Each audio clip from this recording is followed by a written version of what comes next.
Welcome, ladies and gentlemen, to another exciting episode of the Vinnie Eastwood Show, broadcasting live from the fabulously fluoridated capital of Auckland, New Zealand, the island chains nation in the sunny slaved South Pacific. It's not only fluoridated, it's also Fukushima irradiated, and everybody got a part-time job as an incandescent light bulb to help the economy. We live in an upside-down, topsy-turvy kind of world, and I was talking to somebody yesterday about the truth movement, and he asked me what I thought about a couple of figures in it, and he didn't like what I told him, and it's just I tried to explain when you come out of the normal slave job type existence, and I don't want to disparage anybody who's got a slave job. There is noble forms of slavery out there. You think that because you're getting out of the system of lies, deceit, deception, scumbaggery, sociopathy, psychopathy, all forms of scumbaggery, that you'll come into this movement and it doesn't exist anymore. It's not the case. There's far less of it, sure, but it still exists. And it's a very disillusioning thing. And I think what happens is people have that realization that, oh my God, the truth movement's not actually all together. It's not actually all campfires and kumbaya. There's actually a whole lot of crap going on behind the scenes here. And all these people that I thought were my heroes and who would never put a foot wrong and all of that kind of stuff turn out to be freaking psychopathic, megalomaniac pieces of trash. Oh my goodness. And then as a result, they go, frack this truth movement. I'm not going to do anything to help humanity. Throwing the baby out with the bathwater, man. It's not cool. It's not cool. Just find the good people, okay? And good people will be easily identified. They're usually very nice and very friendly and giving of their time and their resources to others. And they don't partake in revenge and whatever. But, I just wanted to kind of make that clear to people, because the day might come where I turn into some form of douchebag, and I would wish very much that my listeners would expose me and get me the frack out of any position of public influence that I might have obtained at such a point so that I don't continue to do damage to other people's lives and the movement itself. Okay? I'll keep questioning whether or not I'm becoming said douchebag, but if I ever actually do, and it slips my knowledge, I need you to expose me. I do. I really do. Now, my very special guest for the I don't know. We need to come up with some sort of a name for these sort of news segments or something, don't we, Susanne? Susanne Posel from OccupyCorporatism.com. Hello, everyone. What have you got for us today? I don't know. Anything hot on the presses? Yeah, the Navy, the U.S. Navy says, oh, God, climate change is causing a national security threat because of rising sea levels. We can't float our boats. So you got to stop driving your cars and expelling that CO2. Don't breathe. One professor suggested that everybody skip every third breath. Maybe that'll help.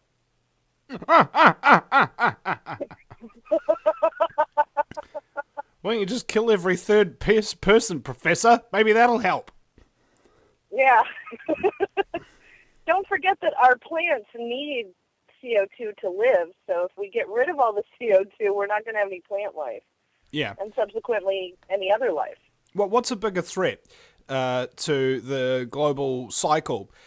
Carbon, which is one of the 4 building blocks of life, which we are carbon-based molecules and the plants need to breathe, or nano-aluminium-coated fiberglass being sprayed out of frickin' chemtrail planes all day long.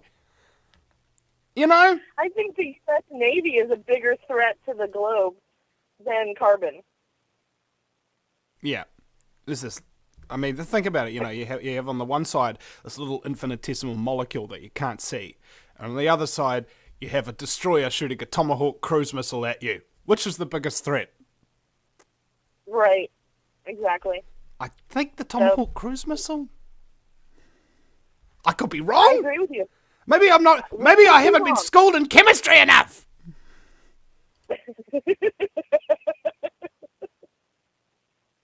Well, that's their claim. I have another article that I put out yesterday that went viral, and for good reason. In Colorado, the sheriffs are being threatened to have their pay slashed or refused if they continue to uphold the Second Amendment and do not start supporting the federal gun grab. Go on. Oh, that's really big. I mean, they're telling the sheriffs, who are elected officials, that they're not going to pay them. The city is not going to pay them. The county is not going to allow their salaries to go through. And this is all because a lot of constitutional sheriffs, as of last year and into this year, have been standing up and writing letters to Obama and Vice President Biden, and also to that lovely Senator Dianne Feinstein, who has the assault weapons ban of 2013, who, by the way, recently said that all veterans possibly are mentally defective, so none of them should have guns, even though it was okay that they shoot a gun when they were in service, but as they come out, they no longer should have the right to shoot that gun. So these constitutional sheriffs are getting now threatened in Colorado to not get paid for their services that they're rendering, and they're protecting the Second Amendment rights and upholding the Constitution, not only on the state level, but on the U.S. Constitution's rights to bear arms, and they're being demonized even further.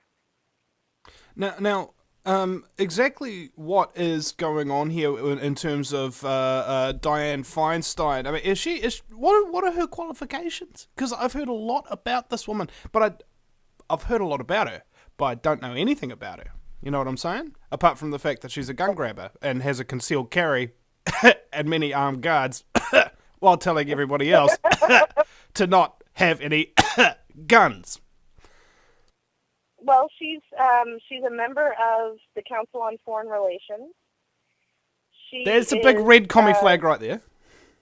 Yeah, exactly.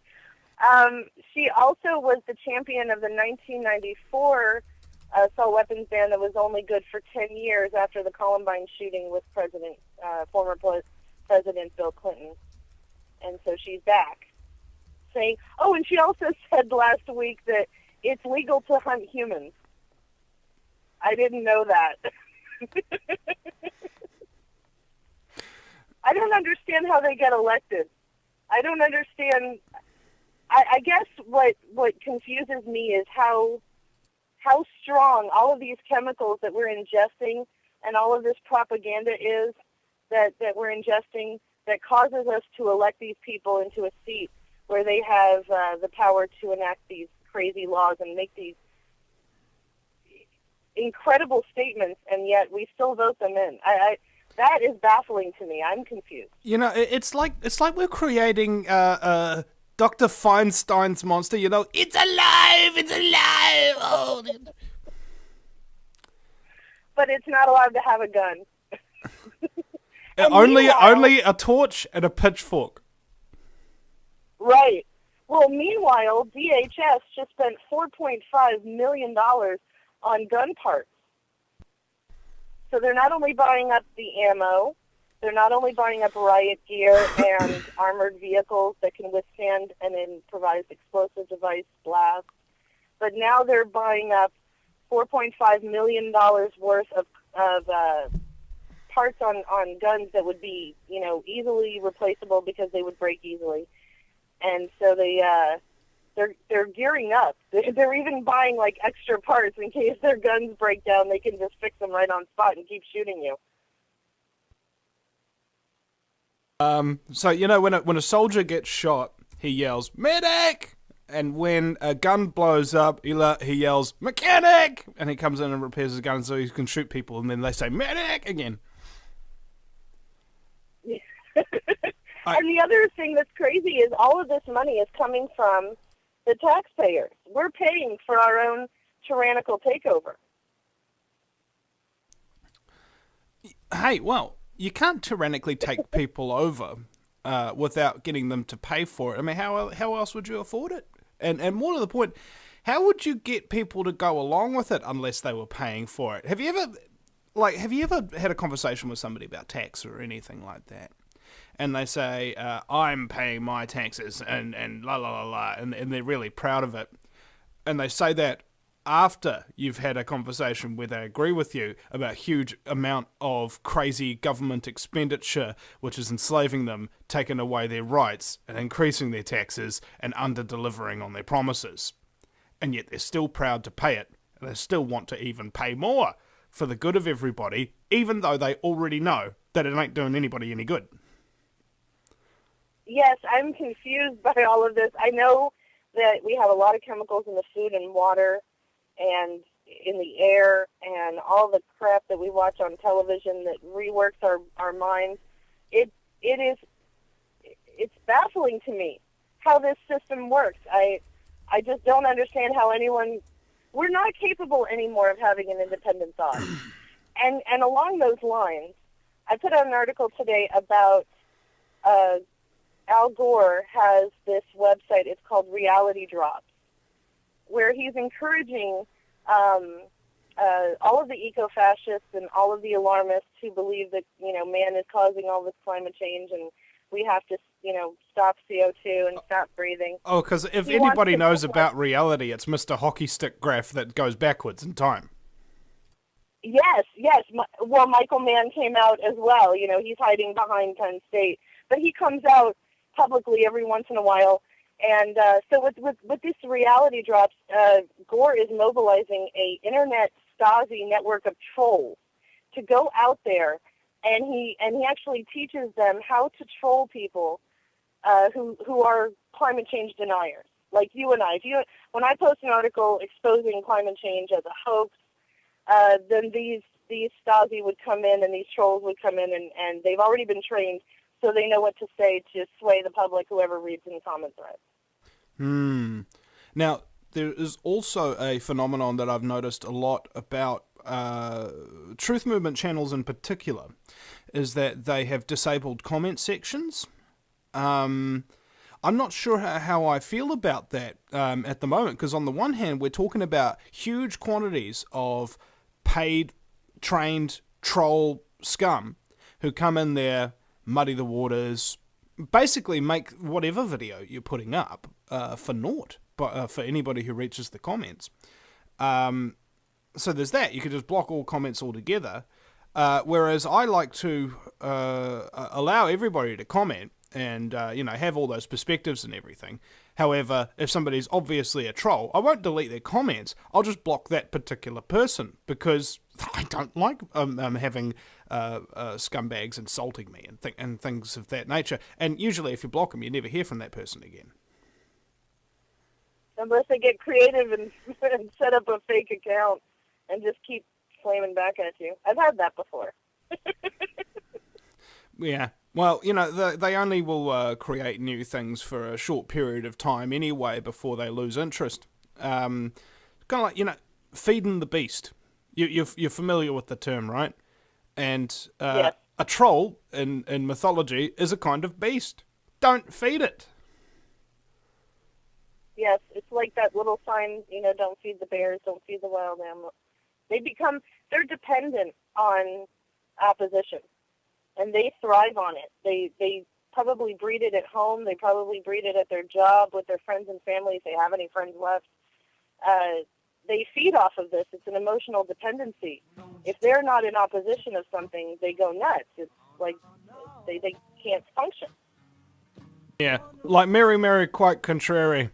Susanne Posel is my guest from OccupyCorporatism.com and RealGuerrillaMedia.com. We'll be right back after the break at the VinnieEastwoodShow.com. Welcome back to the Vinnie Eastwood Show. We're broadcasting live on AmericanFreedomRadio.com 5 days a week, 2 hours a day, and we have very special guests from all over the world of varying descriptions, subject matters, and maybe even levels of intelligence agency involvement. My very special guest today is Anne Bressington, I believe, coming at us from the most wonderful cacophony of both sunshine and torrential rain that I have ever seen. It's the island continent of Australia. And welcome to the program. thank you very much, and welcome to you and your listeners. I am so excited to have you on the show. I must say, I'm getting like mini palpitations. Settle down, take a breath. Yeah. Maybe I think everybody just figured out I'm a mouth breather, knuckle dragger there. Okay, anyway, and we have some standard journalism questions for you. The who, what, when, where, why, and how. So let's start with the who. Just to explain a little bit about who you are. I am an independent member of the Legislative Council, or the Upper House, in South Australia. I was elected into Parliament in 2006, and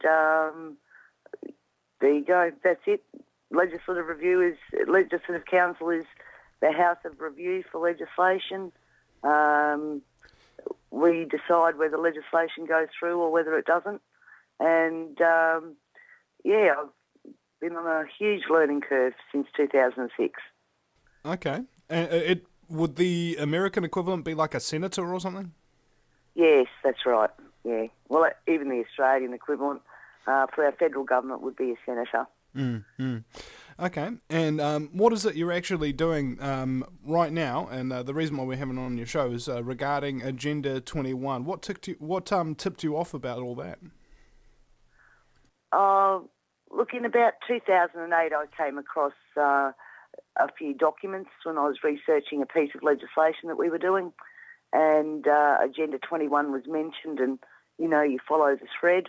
And I started reading about it, and I thought, no, that can't be right. No way would an Australian government set Australia and Australians up for something like this. So I did dismiss it, but then I started to see a pattern of legislation coming through, and the tenor of legislation interfering with people's rights and about land property ownership.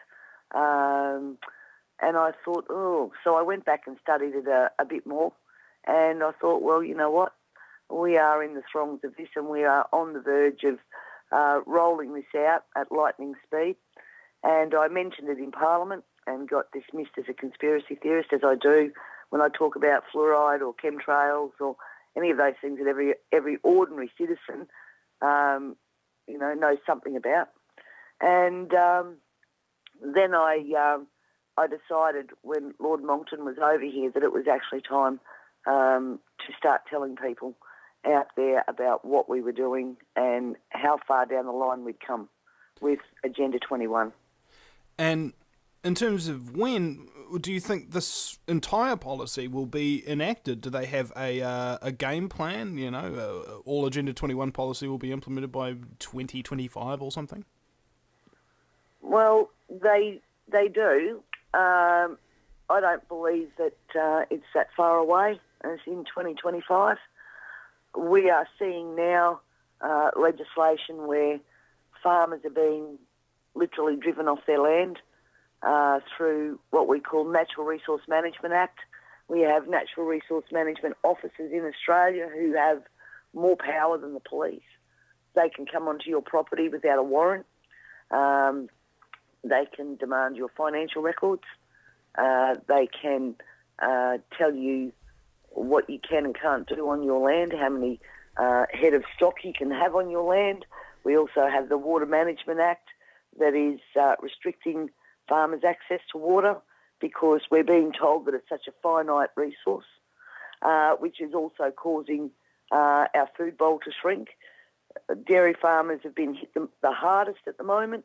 We had, in one particular area, we had 4 years ago 1,700 dairy farms in South Australia. Now we have 98, and some of those are on the verge of closing down. We're also seeing an attack on property rights, as in the government changing what you can and can't do with your land under the heritage status legislation. So we're seeing it coming in, attacking from all sides, really.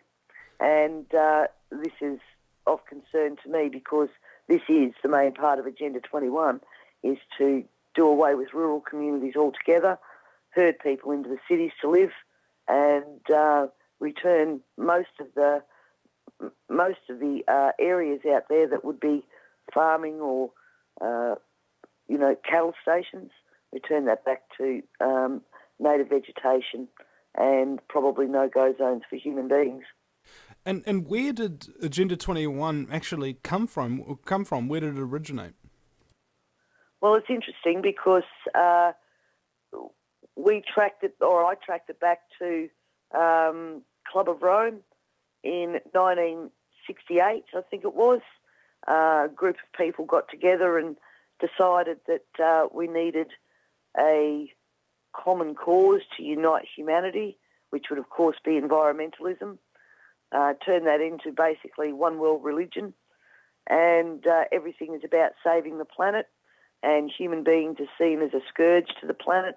The way we consume, what we eat, appliances that we use in our home is all contributing to the destruction of this planet. And they decided that if they come up with a common cause, which was, or few actually, famine, climate change, water shortages, all of those sorts of things, that would be enough to get people to unite and agree to this ridiculous agenda. And then, of course, it was finalised at the Rio conference in 1998. Government signed off on that. And then we started to roll it out from back then. And the interesting part of this is that no government has actually come out, no government in Australia has actually come out and said, okay, this is Agenda 21, this is what we're going to do, this is why we're going to do it, and this is going to be the end game for you guys. You're not going to be able to own your own land or manage your own land. Your movements are going to be restricted. Your food bowl is going to be reduced because apparently, cows produce methane, and therefore we must reduce stock numbers. We will be a net food importer within a short period of time. But you know what? It's all for the benefit of the planet. So this is what we're going to do over the next 10, 15, 20 years. Get used to it. No government has had the guts to come out and lay it out on the table for the people to justify the measures that they're taking. And I think that's the part that annoys me the most, because this sort of stuff affects every man, woman and child on this planet. And Australia's not the only one rolling this out, as you well know. And if governments can't come out and be honest with the people about what they're doing and why they're doing it, then that tells me that there's a dirty little secret in there somewhere. If somebody keeps information from you, it's usually for their benefit. Absolutely. And lastly, how exactly do you think that this can be resisted? Is it a public awareness thing? Because you've simply laid out that almost every single policy that's being passed through Parliament right now is being done for false pretences. Yes, that's exactly right. And how do we fix this? Well, we are operating now under corporate law rather than by our Constitution, because by our Constitution these laws would be invalid. And I'm encouraging people to start at local council level, which is where these policies are actually being rolled out. Government can legislate on the big mainframe stuff like natural resource management, water plans, development and planning legislation. But local government is being given the money and the resources to roll this out slowly.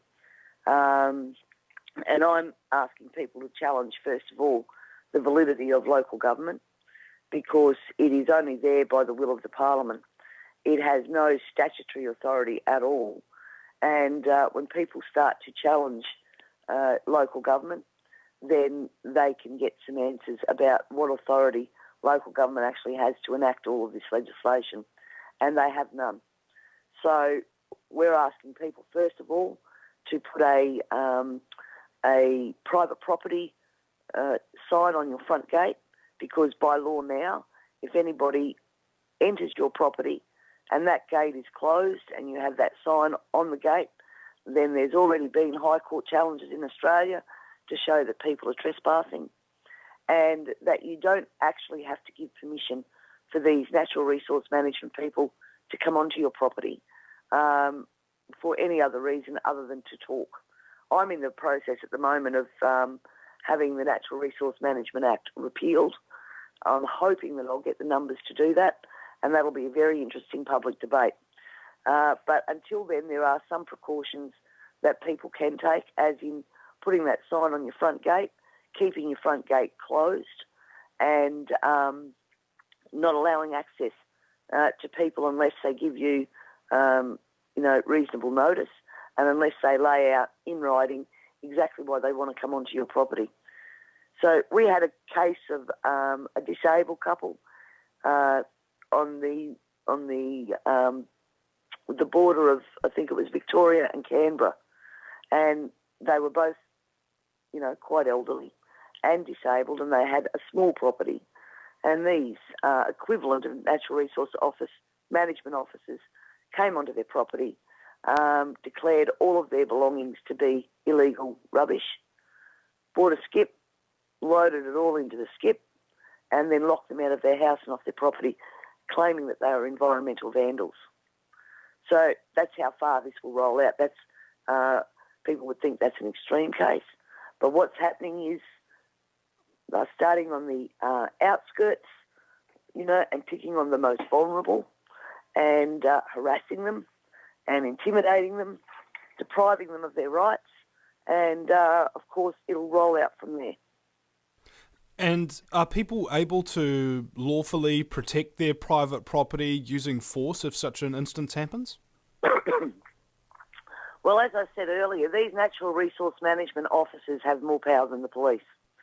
So the police need a warrant to come and search your home. Natural resource management officers do not.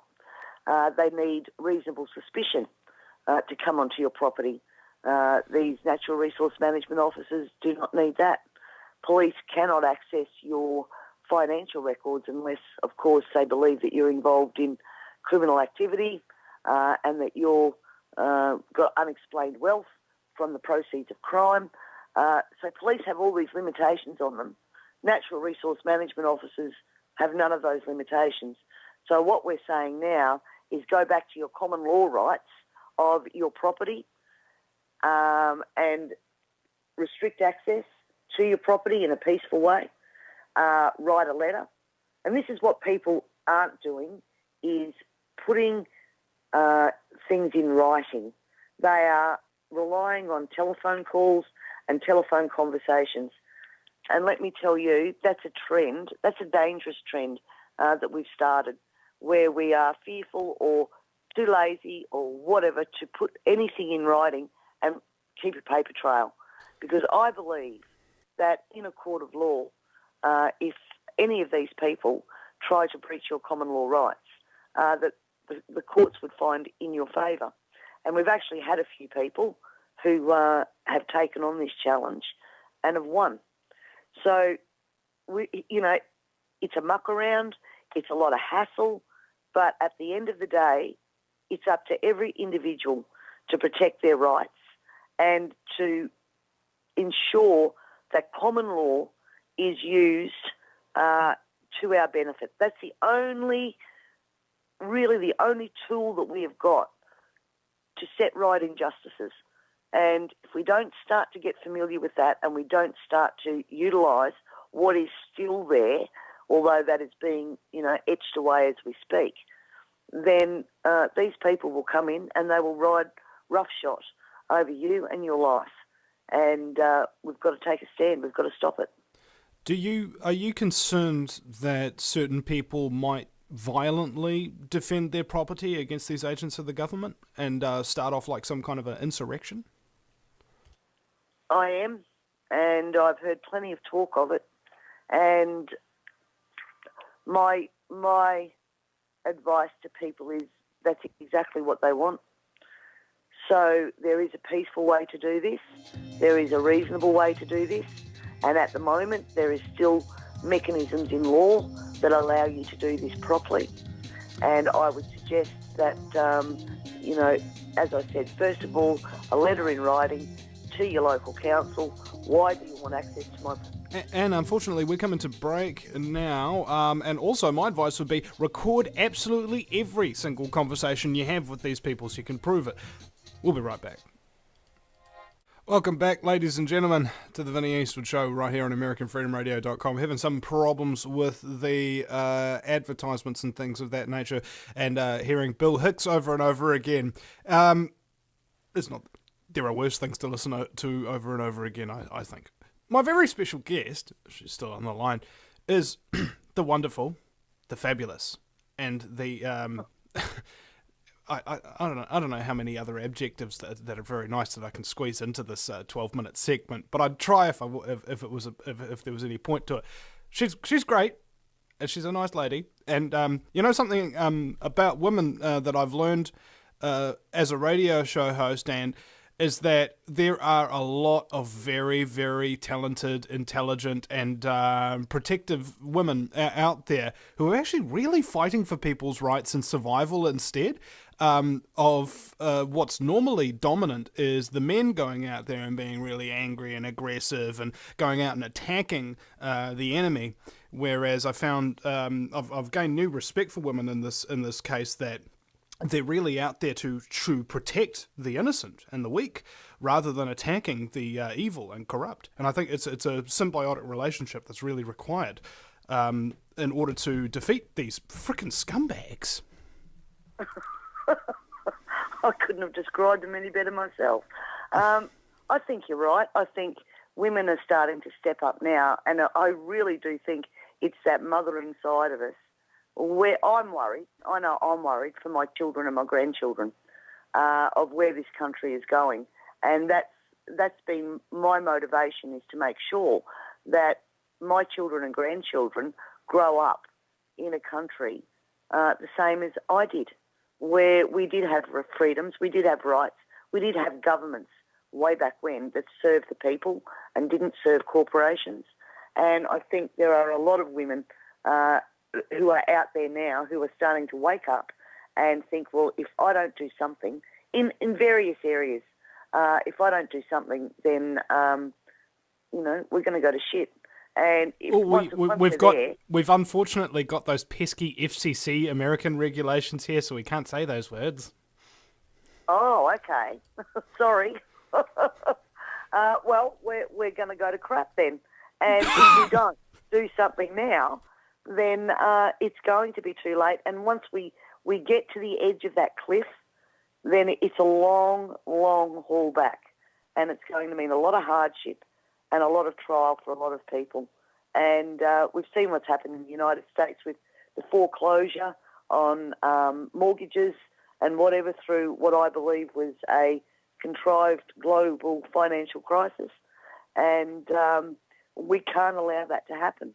And we can't allow it to go the next step, which is government controlling absolutely every aspect of our lives. Now, I had been made aware, I'm not 100% sure, maybe you can corroborate this for me, that there is a bill before the House in Australia that will give and grant local councils the ability to make, draft and pass their own legislation. Yes, well, we're having a Senate committee inquiry at the moment. Now, be aware this is on a federal government level, not a state government level. But the federal government is trying desperately to get local government recognised in the Constitution. And that's what it's going to take for them to be able to pass their own legislation. Now, if that happens, the plan is to dismantle state governments, and we will have local government taking the place of state government. And then we will only have the federal government, which we all know our federal government here is beholden to the UN and the treaties that we've signed over decades, that basically the UN is calling in its chips now and saying, okay, you've signed these treaties, now it's time to give us what you promised.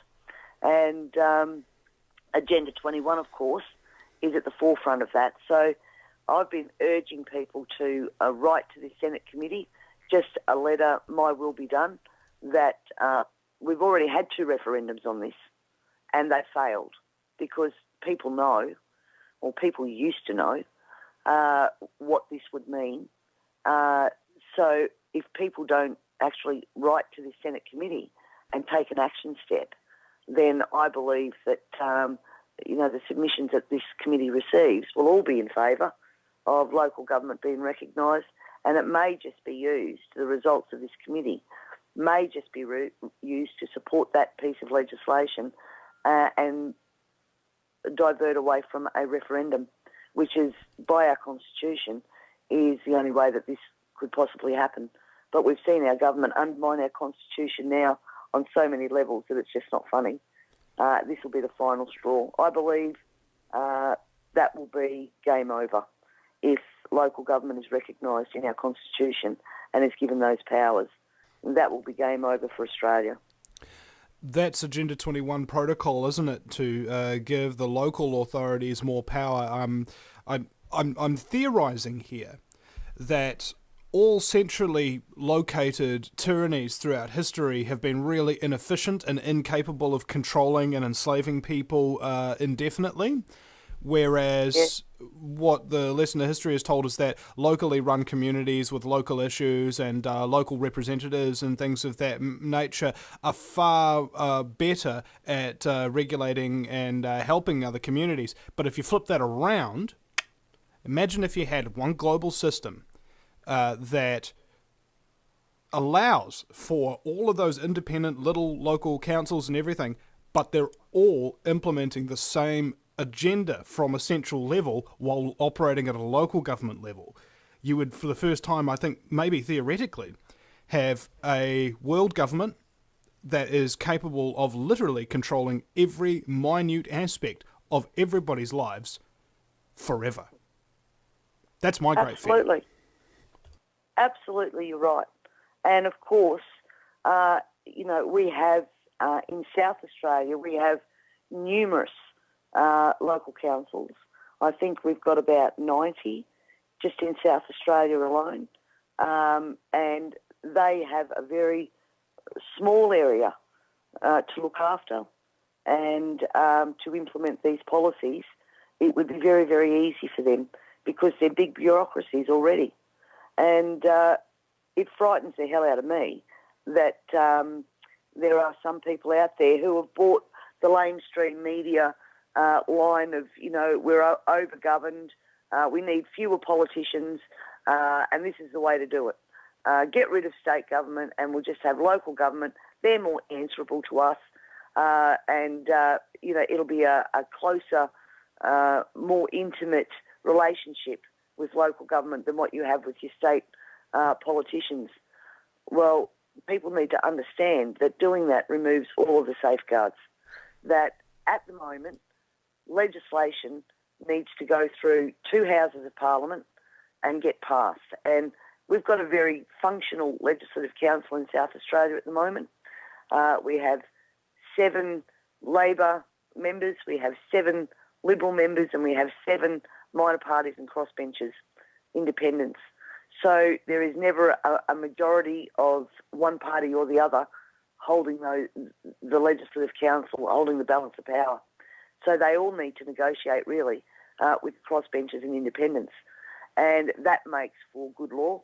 It makes for us to be able to amend legislation, and especially now that I'm aware of Agenda 21, I'm actually able to put up amendments that can hold it off for a while, if you like, and basically get the government to put their intentions on the record. And they're quite reticent to do that, of course. So at least we have, until 2014, when our state election occurs, at least we have some power left in the Legislative Council to be able to protect property rights and land rights and your own personal space, your own personal area. So if local government is going to be responsible for that, then they can roll out at lightning speed all of these environmental policies. What I think property rights. what I think might happen there is that the Australian federal government will then dictate to the local councils directly. And in essence, out of having a more intimate relationship with your politicians, actually, they get even further away from you and dictate to you from even further afield. Oh, you're absolutely right. Well, state government at the moment, we're seeing a lot of legislation dribbling down from federal government. We're calling it harmonisation of laws. That's very Orwellian. Oh, it is. And I tell everybody, go back now and read two books, 1984 and Brave New World, because we're living both of them. And hold on, see, we're coming to a break here now. We've got you on for one more hour, as I've got down on the schedule here, and I thank you so much for your time. And I've got this real concern for my Aussie brethren that they'll be sitting around, and one day, you'll have your barbecues and your Darwin stubbies confiscated by some Nazi in a green uniform or something like that, and everything that made Australia awesome and free and fun will be gone forever. We'll be right back, ladies and gentlemen, with Bressington. Welcome back, ladies and gentlemen, to hour number 2 of the fastest 2 hours in talk radio. It's the Vinnie Eastwood Show, the lighter side of genocide. Because in a world so full of chaos and madness, if you lose your sense of humour, you'll go frickin' nuts. Especially with copious quantities of scumbaggery and BS all around you. Learn to laugh at the things that terrify you. That's what I've learned if you want to remain sane. And because you ever noticed that the people who are the most crazy, who are the most angry, very rarely smile and laugh and have fun. And it's very important to keep that train going. Speaking of which, we have been donated a significant amount of cash, which has just been spent on my girlfriend Sarah's new van, so she can do her gardening job and everything like that. And that's due mostly to two people, Heather and James, who gave a significant amount to the Sarah's new car fund. So now she can go to work and stuff like that, and we can continue living our happy lives, and I'll continue, of course, doing this radio show and exposing scumbaggery the best way I know how. And I just wanted to say just how fracking grateful I am every single time that I'm down in the dumps and totally screwed and have no idea how I'm even going to continue or survive until next week. Somebody who listens to this show turns up and gives me something, whether that be the energy, the encouragement, or the financial resources to keep doing this. That's why I interview pretty much everybody who my listeners suggest, because really this is a show for all of you guys. Okay, I barely make any decisions. I'm just I'm the man behind the curtain, just popping all the gears and levers. You guys are the Wizard of Oz, and thank you very much. You're just magic. Another guest that was suggested to me is my current one, Anne Bressington from Australia. Anne, welcome back. Thank you very much. And what were we talking about just before we got rudely cut off by the ad before? I forget. Well, we were talking about the government over here trying to get through the recognition of local council in our constitution, which would mean then that state governments would be done away with, and we would have just local government and the federal government to roll out UN agendas, and especially Agenda 21, and enforce the treaties that we've signed over the last decades. And it's a very scary scenario, and people in Australia need to actually get up off their butt now and do something, because politicians need to be nudged in the right direction of what the people want. And if they ignore it, then they ignore it at their peril. Now, I do think that this is the real thing that's the problem. I go around, I see so many people in New Zealand, and you talk about the stuff with them, And they go, don't worry, mate. She'll be right. She'll be right. Just have another Monteith's or another Lion Red or something of that nature. And I'm sure in Australia it's, don't worry, mate. I'm sure the government's fair dinkum. Just have another Foster's. And it's the same thing. We've just got this got this cultural gap of people who want to drug themselves out of giving a frack about reality. Yep, you're right. And you know, I'm a great follower of Rage Against the Machine. And one of their songs says exactly that, you know, forget about the movement, go out, have a good time, and just party, and don't worry about it. And we've got to get out of that frame of mind, because I believe that right now we are, as I put it, a bee stick away from total control of government. And if we don't stand up and we don't stand our ground now in a peaceful and lawful manner, then I had a conversation with Barnaby Joyce. I don't know whether you've heard of him over there. He's a federal government senator for the National Party. No. And I was at a dinner one evening and I said to him, you know, about all this foreign investment, what's going on with the selling off of Australia, this Agenda 21.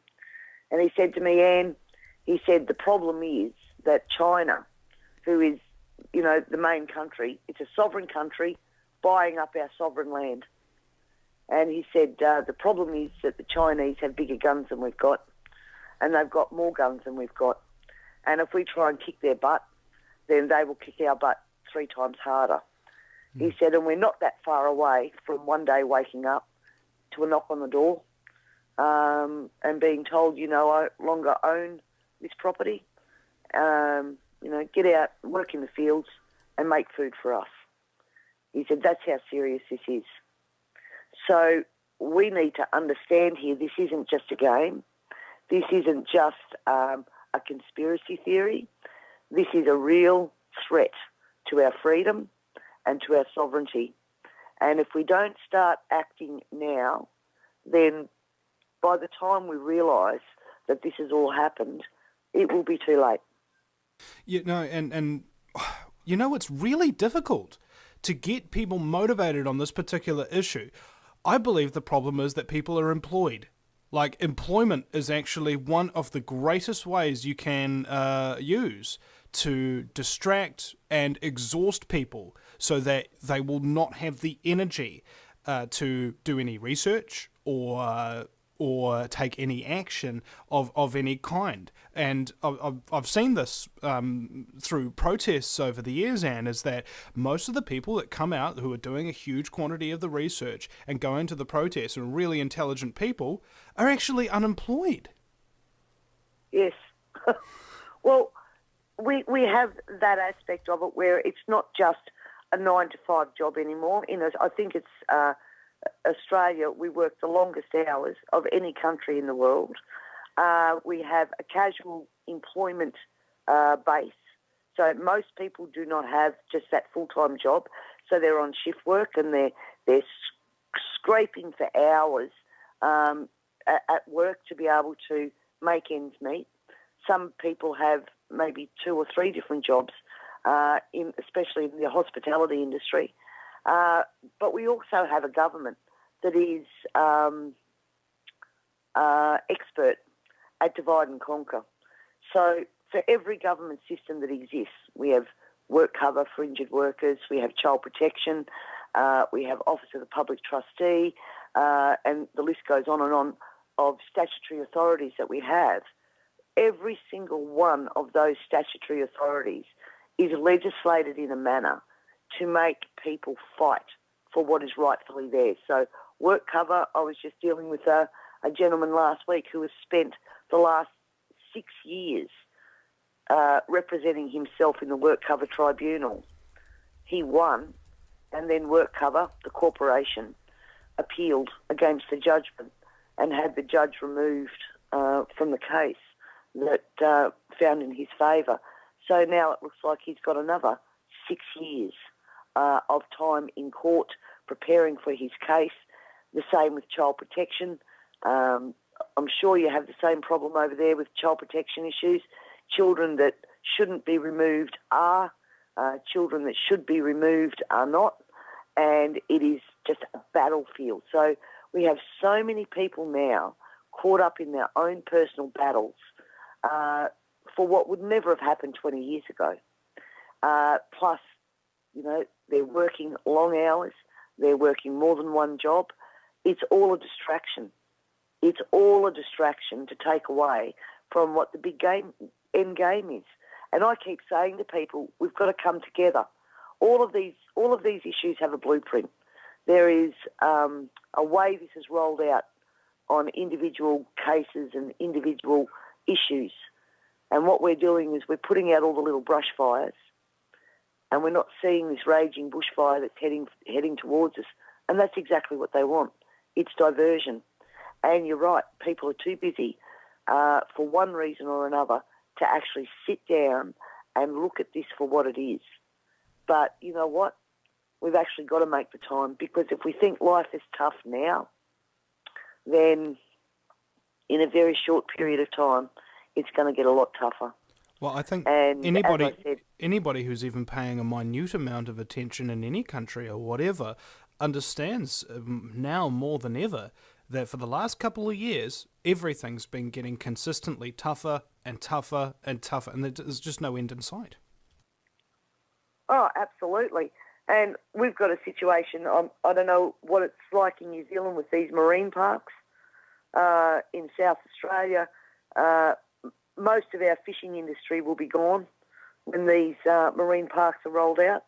And we've got, one organisation with 18,000 members that are trying to fight these marine parks, because it's not just about, as I suppose this has got nothing to do with the environment.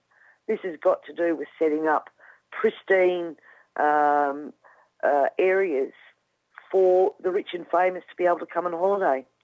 And it's ironic that here in Australia we had just last year a battle about the super trawler Margaret coming into our waters to trawl for our fishing resources, marine resources, invited by the same federal government that is now rolling out these marine parks and closing down local fishing businesses, fishing industries, because apparently the most well-managed resource in the world, which is Australian fisheries, is under threat. Now, people are being touched by this, and this is Agenda 21. This is also Agenda 21. So all about the environment, and there was a meeting over at a small island off South Australia, Kangaroo Island, about 6 or 7 months ago, when they were talking about these marine parks. And the fishing industry was represented there, and they said, this is our livelihood that you're taking away. And the minister's response was, well, you just have to move to the mainland and get a real job. Oh, my God. That is so arrogant. Well, that's what we've got. We've got arrogant governments who, for whatever reason, believe that they have the force and the power now to roll out these policies, these environmental policies, and there is no need anymore to fear the people. And isn't there that saying that people should not fear their government should fear their people? Well, they're asleep. I think the full quote from Jefferson is, when the people fear the government, there is tyranny, and when the government fears the people, there is freedom. That's right. Yep. And we've got to turn that around now. And we've got so many people that have lost faith in the political system as it is, the voting, two-party preferred. Nobody really knows what to do. People are running around, chasing their tails, thinking up all of these things like, well, we just won't vote. Well, people don't understand that if only 10% of the population vote, that 10% pick government. They elect government.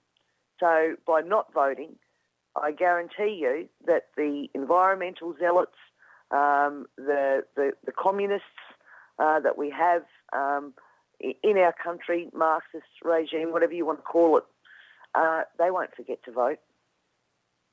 So when you do vote, you make your vote count, and know your candidates. Take time to suss them out on what they stand for and what their party stands for. And if you don't like it, don't vote for them. Vote independent. You know, vote for the gun club, whatever, the shooters party, for whatever.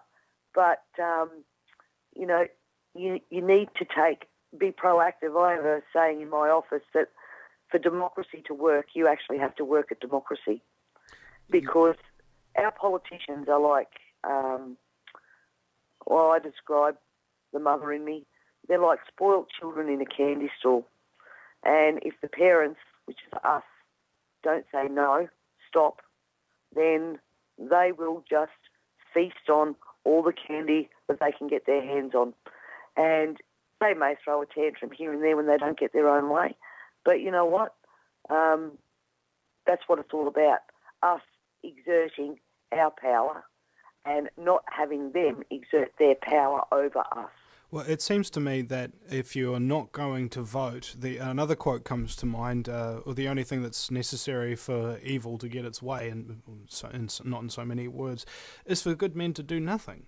And I found this very interesting, this of, I'm not going to vote because there's no point in voting and I'll never accomplish anything.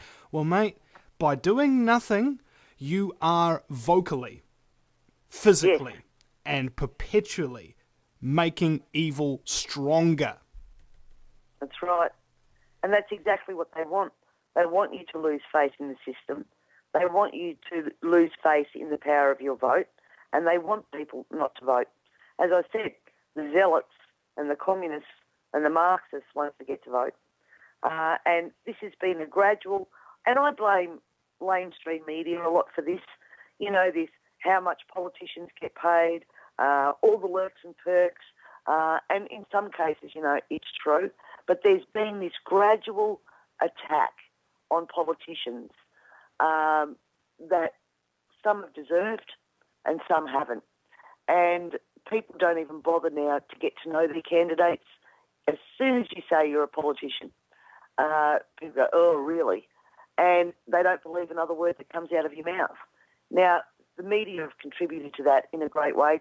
Politicians who have done the wrong thing have also earned that reputation, but not everybody in politics is a rotten egg. And if people can't take the time to tell the difference, then, you know what, societies get the governments they deserve. Well, and we're on that track. Apathy is the most dangerous thing, I think, because, well, basically the scumbaggery element within the world government structure need people to not give a frack in order to get away with whatever they're doing. If you don't care, okay, what happens to you or what happens to other people, then sure enough, anything they want to do to you or to other people will get done unless you stand in their way. And I think this is a part of a duty to your country or your people, or even just to the small thing. It's a duty to yourself to remain free. Okay, I don't know about you, Anne, but I've had jobs before. And I don't have any form of employment now. Thank goodness for that. I get to talk radio with cool people like yourself for a change. Where I have hated my boss, but because of the fact that he's my boss, I haven't been able to say anything that about it. And as a result, all of these negative thoughts, emotions, and things of that nature are stuck within me, and I wind up hating myself. And I think that's what's happening to the voting public now. Well, you're right. And I, in Australia, you know, the best job that people could go for now is in mining. You know, that's the job that will provide you with security, with the money that you need to survive.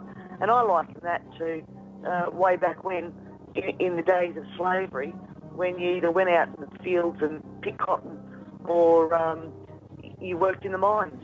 You know, it doesn't sound sane at all to me, you know, and that's the reason why I believe that the system is insane. We'll be right back with Anne Bressington from Australia.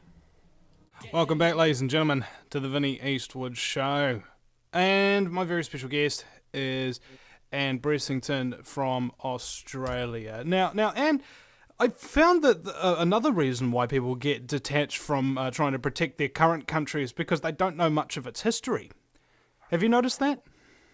Absolutely. Absolutely. I have been a great fan of Alex Jones for a long time. And the fact that people in America know their constitution, they know their rights, they're willing to fight for it. Here, we have got no idea how our constitution is supposed to work, when our constitution is being unravelled. And we don't have that history, that knowledge of history. And I think that takes away a lot of the patriotism that we used to have in this country. And people are just sort of drifting around aimlessly without any real knowledge of their roots and appreciation of, you know, people that have given up their lives for the freedom of this country. And especially in our young people, and I'm not denigrating young people at all, but this whole education system and then going on to uni, it's all a programming exercise, I believe, that puts us more worried about ourselves, concentrating more on ourselves than we are on the country as a whole. And we've lost a lot of the good old Aussie spirit over here in the last probably 10 years, 15 years, I suppose, where, you know, that fair income buddy camaraderie seems to have faded away. And Do you have any anecdotes of a personal nature on that vein that you might share with us? Sorry, could you repeat that? Do you have any anecdotes of a personal nature and your personal experience that you might share with us based on that vein? Oh, look, I see this in my work all the time.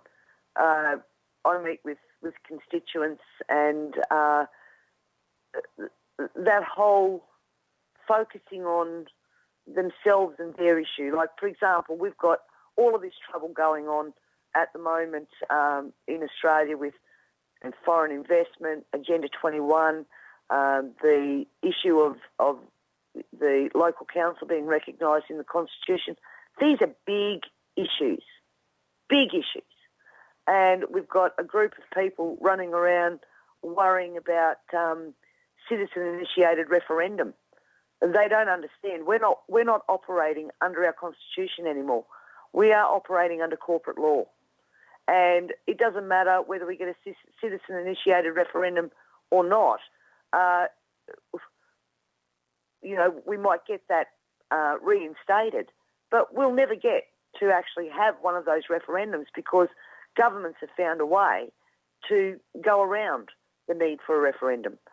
So that's one issue. I wish people would concentrate more on the big picture stuff when they're involved in these lobby groups.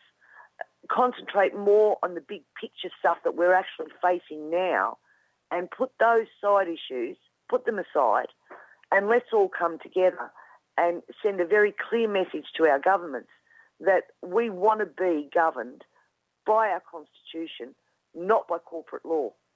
And once we could get that sorted and get our government to admit that they are not a constituted government, they are a corporation. We've got the papers, we know the registration number, and you can't have a government leading people and governing people and acting as a corporation. It just simply does not work. I mean, it's fair enough for somebody to create a business and then give people the choice about whether or not they want to work for you and be able to negotiate pay and things of that nature. Government as a corporation, on the other hand, forces you to buy their products, forces you to work for them, and forces you to agree by coercion in every single aspect. It's not supposed to govern public life, the corporate law is. It's supposed to govern private enterprise and things of that nature. Absolutely. They've completely missed the mark here. Well, and you find, as you go through and dig deeper, go down the rabbit hole, that even our courts are corporations. So what we've got here is people in Parliament developing statute law. People go into court, they argue their case based on statute law, but find that the courts are operating under corporate law, which is a completely different code.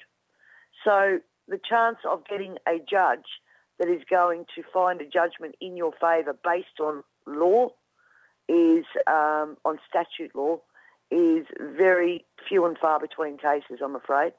So we've got two sets of laws that don't work together and don't work in the best interest of the people. And that's why I say to people, go to common law. While it's still there, go to common law and argue your point based on common law. And if you don't start exercising that particular right that you have, then you may as well kiss the life you know goodbye, because we've got a reign in the courts, we've got a reign in government, and, you know, only the people can do that. Now, politicians make laws, people need to make sure that those laws work for them. Now, common law is based on common sense, but the irony being, Absolutely. common sense is no longer common, which is why I've decided to rename it platinum sense, because it's the rarest element on Earth.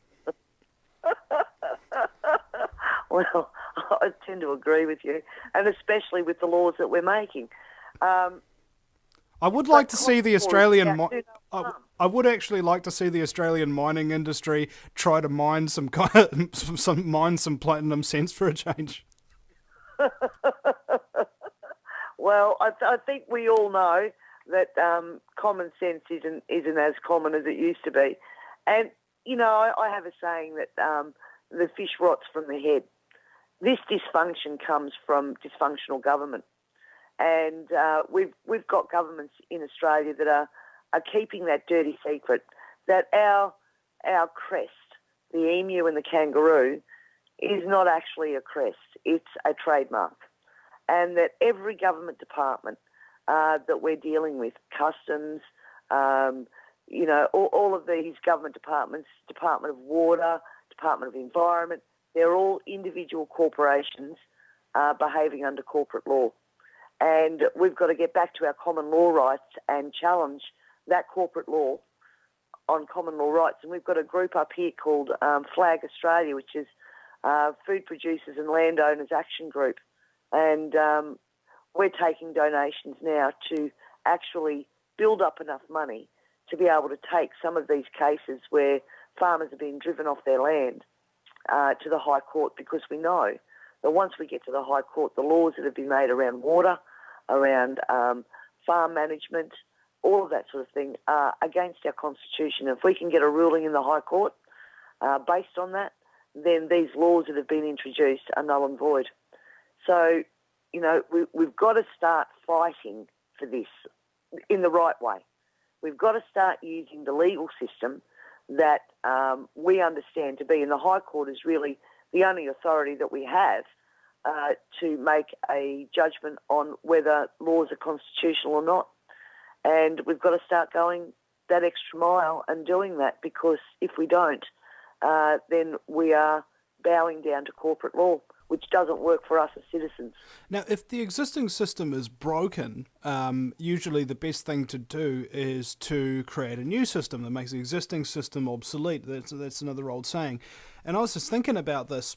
Somebody asked me, and that how do I suggest that we get New Zealand back out of control of the corporates and the scumbaggery element that controls our society? And I said, well, you know, anything but violence, all right? Basically, that's the bottom line. Avoid violence at all costs, because if you fire the first shot, oh my God. And yes. The other element that I said is it must be done in a lawful, procedural way, like in the court systems. This person did make a point, and I understand what they're saying. They said, what do you mean? Their court system, their legal system, which doesn't in any way serve you whatsoever? And I was just thinking about this as you were talking. What if we were to create, like, you know how they have citizen-initiated referenda? What if you had citizen-initiated courtrooms where there is an elected judicial representative and they make judgments based on such and such and blah, blah, blah, blah, blah, and dispense justice that way and have people voluntarily comply with it or something? I don't know. I'm just throwing it out there. You know, we've got a movement over here, and I think there are about 1 million people that are subscribing to information on self-representation and what you do when you go into the courts. And although I haven't gotten into this, a good person, I don't know whether you've ever interviewed him, is Wayne McHugh. He's been into court and won on numerous occasions on common law issues. And what we're finding is, because the courts are also corporations, that it may just well be that even our judges aren't legally appointed judges. They haven't sworn an oath and they don't have a bond. And if people can do their research and find out how to approach that when they first go into court, what we're seeing is more and more that we're not getting trial by jury, which is a constitutional right, and not just for serious crime, that less and less juries are being used, and we can insist on that. And we can, this is about people being courageous now, understanding what they're doing, getting in contact with the right networks of people that have tried this and have proven it to be effective, and not just going with the flow anymore. I don't believe that many of the judges actually understand that they are acting what could be illegally. And there's a great YouTube clip for people to read when all this was discovered in Australia.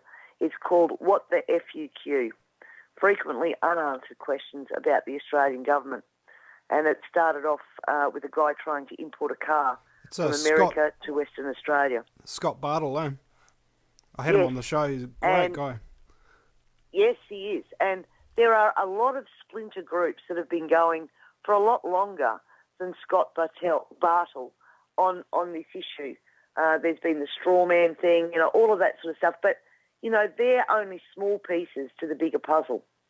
And we really need to sit down now and get our head around how the system, using the system against the system, is going to work for us.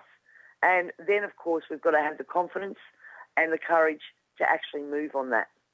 And I believe there are people in New Zealand that are also getting involved in this sort of thing as well. And what I'd like to see, you talk about setting up another system, what I'd like to see is these people who have gone into court and have used the system against itself and have won, to set up education groups within the community for people that are going through all sorts of challenges, to educate them on the how, what, when, where, why, who, that this works. We have an agency. And that's when we create our own system. We have an agency in New Zealand called the Citizens Advice Bureau. So if at any point you have dealings with the government or legal staff or anything like that, they have a volunteer network who you can go into their offices and see, and they'll give you certain advice, show you where to go and things like that. And I reckon that should actually be the model of how these countries, our countries really, are going to develop going forward. Because what I've found is interesting. It's very Orwellian, because everything is the opposite of what its stated intention is. So if its intention is, say, if the carbon tax legislation, for example, its intention is to help the environment, well, actually what it's going to do is just destroy human civilization. If the health system is there to keep people healthy, well, obviously it's there to make them sick and make them need the health system even more. If the politician's job description is to solve the country's problems, then obviously their job is really to make more problems for the country so that they continue to be gainfully employed, as it were. And I think that, again, voluntarism and charity is being wiped out by government wholesale, because it's really the thing that that binds people together, is doing something for another person, not because you're compelled or forced to do it, but because you choose to, out of your own goodwill for your common man. Yep, I agree with you. I agree that governments are dismantling over here the non-government sector at lightning speed, that all of those organisations that were set up by people in the community because they were concerned for their fellow men have gradually been infiltrated and taken over by government. And if they didn't agree to that, then if they didn't play the game, then they were closed down, shut down. We've seen an entire centralisation of power, and it's all controlled by government.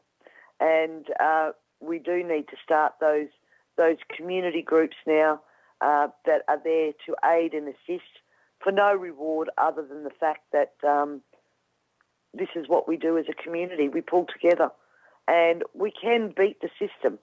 We can beat the system, and people need to have confidence that there are people that have done that and done it well, and that they have knowledge to pass on.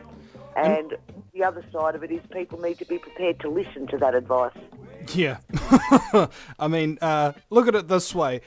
If you're going to be following an advice from somebody, who should you follow the advice from? The people who are actually being successful at what they do, or the people who mess up and turn to crap everything that they touch, like the government? I think it's pretty straightforward. We'll be right back.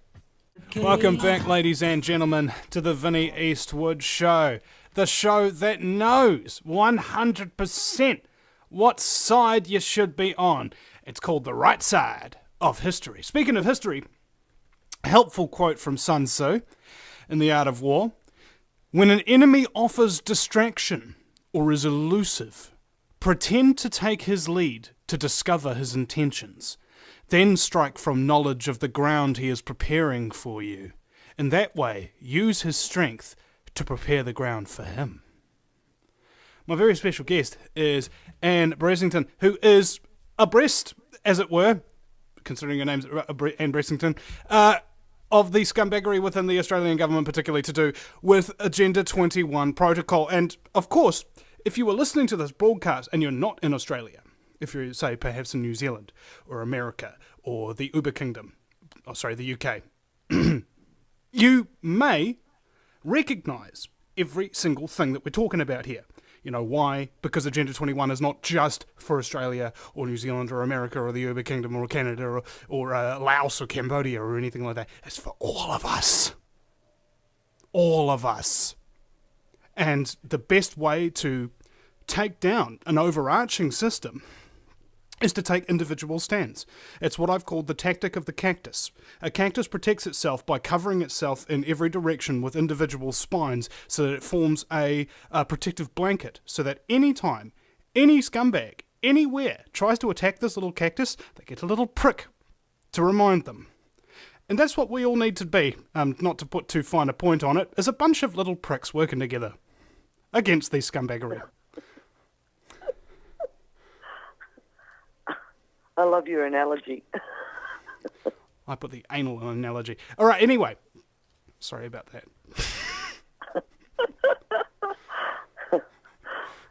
Right. So where would you like to take it from here? We only have around less than 10 minutes left in the broadcast, and if you have websites, information, or donation drives, or anything that you'd like to use this listenership for, and of course corresponding archives, I encourage you to do so. The show's kind of like a bathtub, doesn't work very well without a plug or two. Okay. Well, first of all, I'd just like to make the point that people who have lost faith in their politicians, I'd just like to tell you about a little bit about my journey since that speech went up on YouTube about Agenda 21. And it's not easy for politicians to stick their head up about these kinds of things. Since that particular video went on YouTube, I've had my Facebook account hacked, and I've had articles put out in my name that I haven't written. I've basically lost control of my Facebook page and had to deactivate the account, which was a shame because I was getting the message out there on that particular page. I've had almost 3 weeks of pounding media, calling me a wingnut, a conspiracy theorist, the whole defame and destroy your character and your standing. And I've basically had to stand with that on my own because, as you can imagine, The major parties love this sort of thing when it happens to an independent. So if you have a politician that is prepared to stand up for you, then by God, as a community, you need to get behind that person, and you need to give them all the support by writing to other members of Parliament and letting them know that you support what that politician is saying, that you know that politician is speaking the truth, and that you don't stand for this anymore, because it's tough. It is very tough. People lose sight that members of Parliament are also mothers and fathers, aunties, uncles, grandparents, that they have families that are affected by all of the bad media that is put out there. So, number one, it's not easy for politicians to break ranks and speak out about it. You notice that a lot of people, once they're out of Parliament, come clean. And that's because they no longer have to worry about having their name and their reputation destroyed, along with their family members being affected by that as well. So that's the first thing.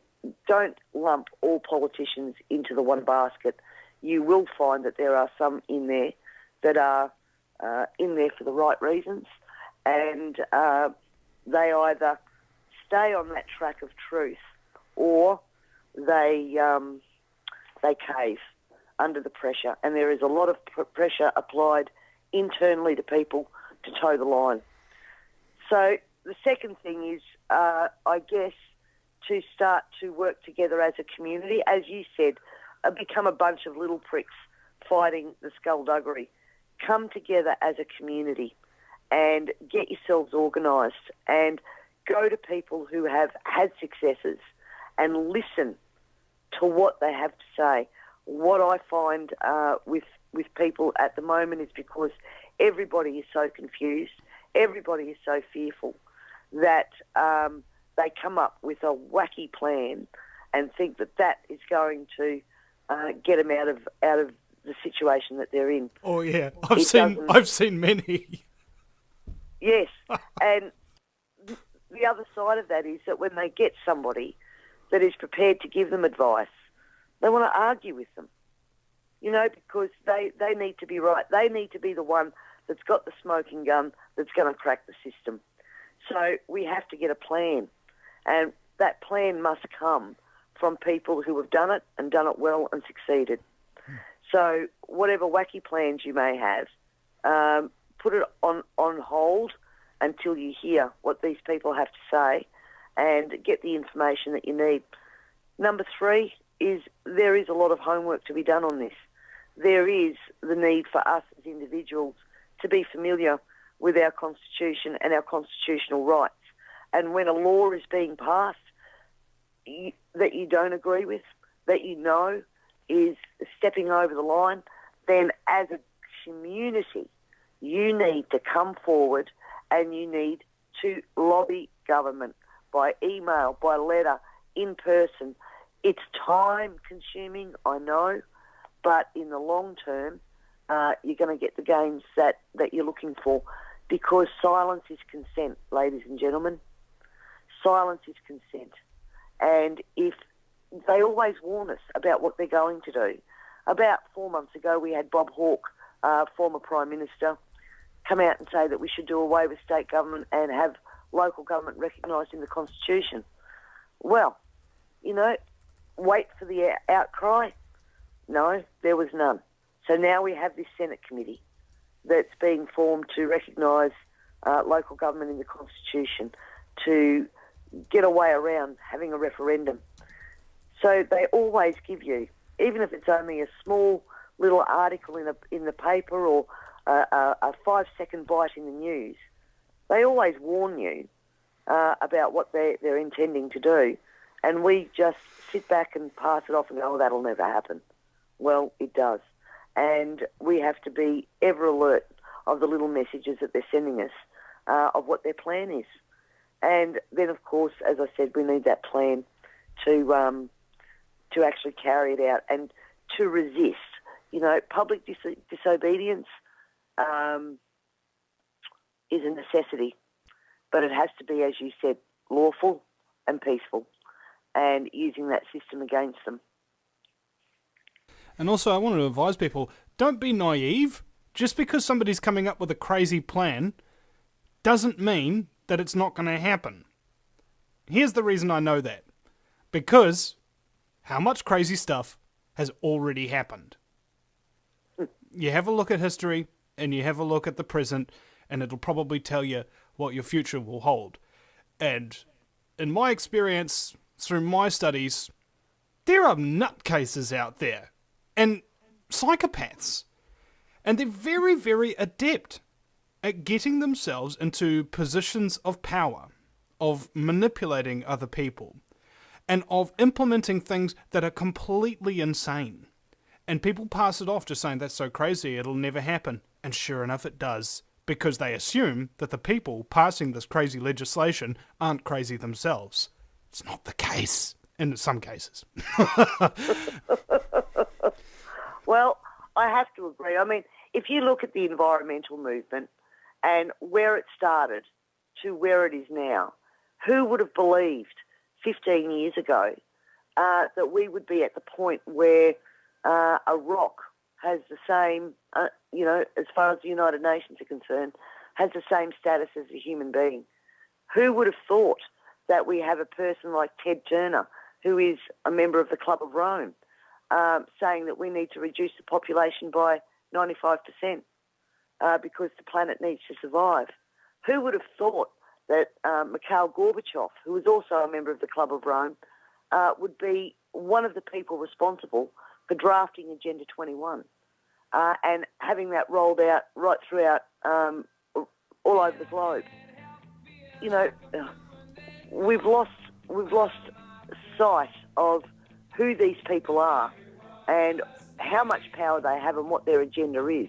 And their agenda is not us. It's not looking after us. So we've got to start looking after ourselves. And to think that, we do have psychopaths running the world. No doubt about it.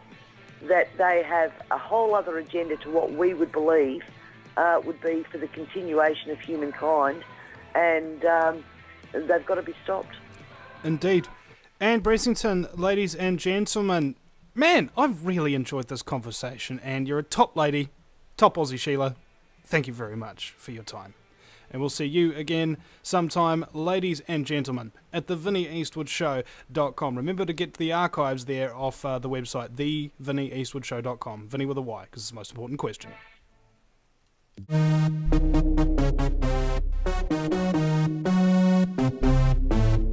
Got for us today? I don't know. Anything hot on the presses? Yeah, the Navy, the U.S. Navy says, oh, God, climate change is causing a national security threat because of rising sea levels. We can't float our boats. So you got to stop driving your cars and expelling that CO2. Don't breathe.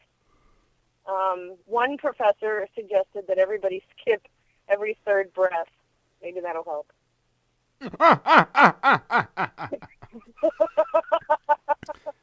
Why don't you just kill every third person, Professor? Maybe that'll help.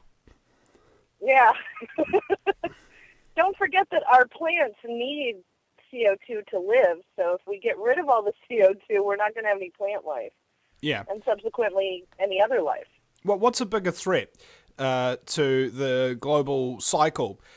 Carbon, which is one of the 4 building blocks of life, which we are carbon-based molecules and the plants need to breathe, or nano-aluminium-coated fiberglass being sprayed out of frickin' chemtrail planes all day long.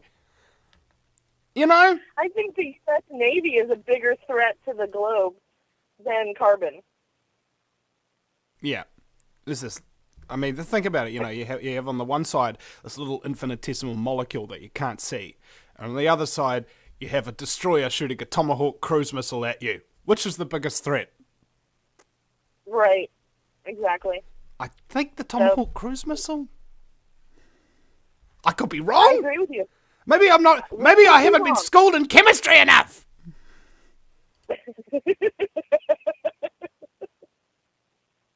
Well, that's their claim. I have another article that I put out yesterday that went viral, and for good reason. In Colorado, the sheriffs are being threatened to have their pay slashed or refused if they continue to uphold the Second Amendment and do not start supporting the federal gun grab. Go on. Oh, that's really big. I mean, they're telling the sheriffs, who are elected officials, that they're not going to pay them. The city is not going to pay them. The county is not going to allow their salaries to go through. And this is all because a lot of constitutional sheriffs, as of last year and into this year, have been standing up and writing letters to Obama and Vice President Biden, and also to that lovely Senator Dianne Feinstein, who has the assault weapons ban of 2013, who, by the way, recently said that all veterans possibly are mentally defective, so none of them should have guns, even though it was okay that they shoot a gun when they were in service, but as they come out, they no longer should have the right to shoot that gun. So these constitutional sheriffs are getting now threatened in Colorado to not get paid for their services that they're rendering, and they're protecting the Second Amendment rights in a public account and just keep flaming back at you. I've had that before. Yeah. Well, you know, they only will create new things for a short period of time anyway before they lose interest. Kind of like, you know, feeding the beast. You're familiar with the term, right? And Yes. a troll in mythology is a kind of beast. Don't feed it. Yes, it's like that little sign, you know, don't feed the bears, don't feed the wild animals. They're dependent on opposition, and they thrive on it. They probably breed it at home. They probably breed it at their job with their friends and family, if they have any friends left. They feed off of this. It's an emotional dependency. If they're not in opposition of something, they go nuts. It's like they can't function. Yeah, like Mary, quite contrary. Susanne Posel is my guest from OccupyCorporatism.com and RealGuerrillaMedia.com. We'll be right back after the break at the VinnieEastwoodShow.com. Welcome back to the Vinnie Eastwood Show. We're broadcasting live on AmericanFreedomRadio.com 5 days a week, 2 hours a day, and we have very special guests from all over the world of varying descriptions, subject matters, and maybe even levels of intelligence agency involvement. My very special guest today is Anne Bressington, I believe, coming at us from the most wonderful cacophony of both sunshine and torrential rain that I have ever seen. It's the island continent of Australia. And welcome to the program. Thank you very much. Welcome to you and your listeners. I am so excited to have you on the show. I must say, I'm getting like mini palpitations. Settle down, take a breath. Yeah. Maybe I think everybody just figured out I'm a mouth breather, knuckle dragger there. Okay, anyway, Anne, we have some standard journalism questions for you. The who, what, when, where, why, and how. So let's start with the who. Just to explain a little bit about who you are. I am an independent member of the Legislative Council, or the Upper House, in South Australia. I was elected into Parliament in 2006, and there you go. That's it.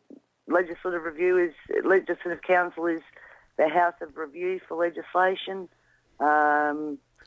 We decide whether legislation goes through or whether it doesn't. And I've been on a huge learning curve since 2006. Okay. Would the American equivalent be like a senator or something? Yes, that's right. Yeah. Well, even the Australian equivalent for our federal government would be a senator. Okay. And what is it you're actually doing right now? And the reason why we're having it on your show is regarding Agenda 21. What tipped you off about all that? Look, in about 2008, I came across a few documents when I was reading The Constitution, not only on the state level, but on the U.S. Constitution's rights to bear arms, and they're being demonized even further. Now, Exactly what is going on here in terms of Dianne Feinstein? I mean, what are her qualifications? Because I've heard a lot about this woman, but I've heard a lot about her, but I don't know anything about her. You know what I'm saying? Apart from the fact that she's a gun grabber and has a concealed carry and many armed guards, while telling everybody else to not have any guns. Well, she's a member of the Council on Foreign Relations. There's a big red commie flag right there. Yeah, exactly. She also was the champion of the 1994 assault weapons ban that was only good for 10 years after the Columbine shooting with former President Bill Clinton. And so she's back saying, oh, and she also said last week that it's legal to hunt humans. I didn't know that. I don't understand how they get elected. I don't understand. I guess what confuses me is how strong all of these chemicals that we're ingesting and all of this propaganda is that we're ingesting that causes us to elect these people into a seat where they have the power to enact these crazy laws and make these incredible statements, and yet we still vote them in. That is baffling to me. I'm confused. You know, it's like we're creating Dr. Feinstein's monster. You know, it's alive, it's alive. Oh. But it's not allowed to have a gun. Only a torch and a pitchfork. Right. Well, meanwhile, DHS just spent $4.5 million on gun parts. So they're not only buying up the ammo, they're not only buying up riot gear and armored vehicles that can withstand and improvise explosive device blasts, but now they're buying up $4.5 million worth of parts on guns that would be, easily replaceable because they would break easily. And so they're gearing up. They're even buying like extra parts in case their guns break down. They can just fix them right on spot and keep shooting you. So when a soldier gets shot, he yells "medic," and when a gun blows up, he yells "mechanic," and he comes in and repairs his gun so he can shoot people, and then they say "medic" again. And the other thing that's crazy is all of this money is coming from the taxpayers. We're paying for our own tyrannical takeover. Hey, well, you can't tyrannically take people over without getting them to pay.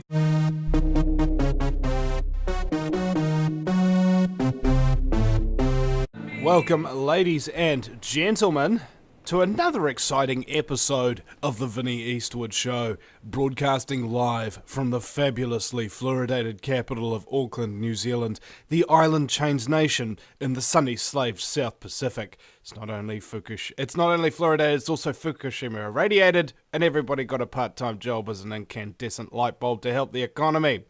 We live in an upside-down, topsy-turvy kind of world, and I was talking to somebody yesterday about the truth movement, and he asked me what I thought about a couple of figures in it, and he didn't like what I told him, and it's just I tried to explain when you come out of the normal slave job type existence, and I don't want to disparage anybody who's got a slave job. There is noble forms of slavery out there.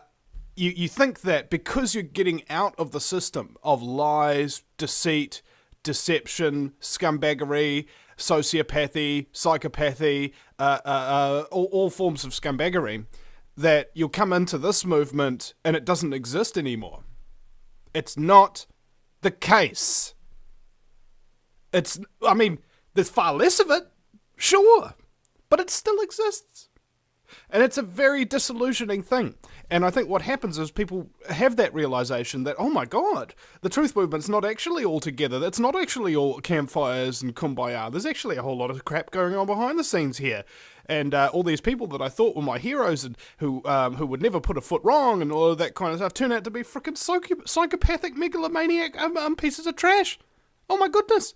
And then as a result, they go, frack this truth movement. I'm not going to do anything to help humanity.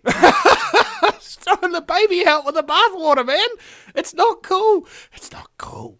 Just find the good people, okay? And good people will be easily identified. They're usually very nice and very friendly and giving of their time and their resources to others.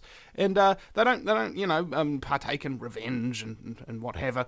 But, I just wanted to kind of make that clear to people, because the day might come where I turn into some form of douchebag, and I would wish very much that my listeners would expose me and get me the frack out of any position of public influence that I might have obtained at such a point, so that I don't continue to do damage to other people's lives and the movement itself. Okay? I'll keep questioning whether or not I'm becoming said douchebag, but if I ever actually do, and it slips my knowledge, I need you to expose me. I do. I really do. Now, my very special guest for the I don't know. We need to come up with some sort of a name for these sort of news segments or something, don't we, Susanne? Susanne Posel from OccupyCorporatism.com. Hello, everyone. What have you for it? I mean, how else would you afford it? And more to the point, how would you get people to go along with it unless they were paying for it? Have you ever had a conversation with somebody about tax or anything like that? And they say, I'm paying my taxes and la la la la, and they're really proud of it.